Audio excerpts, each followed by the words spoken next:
সাইমুম শিল্পী গোষ্ঠীর আয়োজনে শুরু হয়েছে ৪ দিনব্যাপী জুলাই জাগরণ কালচারাল ফেস্ট। ১ আগস্ট রাজধানীর সোহরাওয়ার্দী উদ্যানে উৎসবের উদ্বোধন করেন প্রধান উপদেষ্টার প্রেস সেক্রেটারি শফিকুল আলম। প্রতিদিন সকাল ১০টা থেকে রাত ১০টা পর্যন্ত চলবে এ আয়োজন। ফেস্টিভ্যালে থাকছে গান, নাটক, চলচ্চিত্র ও ডকুমেন্টারি প্রদর্শনী, জুলাই শহীদদের স্মৃতিচারণ, শিশুদের জন্য কিডস জোন ও খেলার আয়োজন।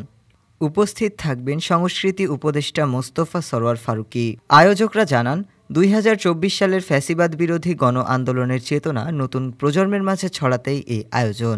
জুলাই গণ অভ্যুত্থানের ১ বছর পূর্তি হয়েছে, সেই উপলক্ষে বাংলাদেশের অন্যতম সাংস্কৃতিক সংগঠন সাইমুম শিল্পী গোষ্ঠী কর্তৃক আয়োজিত হয়েছে জুলাই জাগরণ ফেস্ট, যেখানে জুলাই গণ অভ্যুত্থানের বিভিন্ন ডকুমেন্টারি, তথ্য প্রদর্শনী, স্থির চিত্র প্রদর্শনী থেকে শুরু করে আপনারা দেখতে পাচ্ছেন আয়নাঘরের যেই একটি রেপ্লিকা পর্যন্ত তৈরি করা হয়েছে। এর মাধ্যমে আমরা চাই যে জুলাই যে গণ অভ্যুত্থানের যেই আকাঙ্ক্ষা, যেই চেতনা, সেটা প্রজন্ম থেকে প্রজন্ম ছড়িয়ে যাক। মানুষ আজকে দেখা যাচ্ছে অনেক ক্ষেত্রে জুলাইকে ভুলতে বসেছে, সেই জায়গায় এরকম একটি ফেস্ট যেই আমাদের ভিতরে যে জাগরণটা তৈরি করতে চাচ্ছে, সেটাই আসলে আমাদের এই ফেস্ট আয়োজন করার মূল উদ্দেশ্য। উৎসব চলবে ৩টি অধিবেশনে।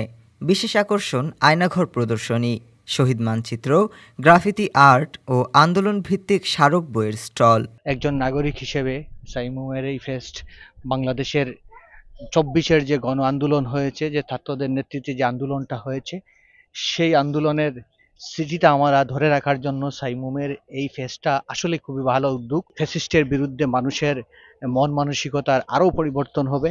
আমরা চাই এই ফ্যাসিস্টের বিরুদ্ধে যারা আন্দোলন করেছে তাদেরকে যথাযথ সম্মান দেওয়া, তাদের প্রতি যতটুকু সম্মান রাষ্ট্রের দেওয়ার দরকার আছে ততটুকু সম্মান দেওয়া, এবং এই স্পিরিটটা বুকে ধরে রেখে সামনের দিকে আমরা এগিয়ে যাওয়ার জন্য আমরা কাজ করতে হবে সবাইকে। সাইমুমের পরিচালক জাহিদুল ইসলাম জানান, জুলাই আন্দোলনে সংগঠনটি শুধু সাংস্কৃতিক নয়, প্রতিবাদেও সক্রিয় কণ্ঠস্বর ছিল। ডেস্ক রিপোর্ট, আজ বার্তা।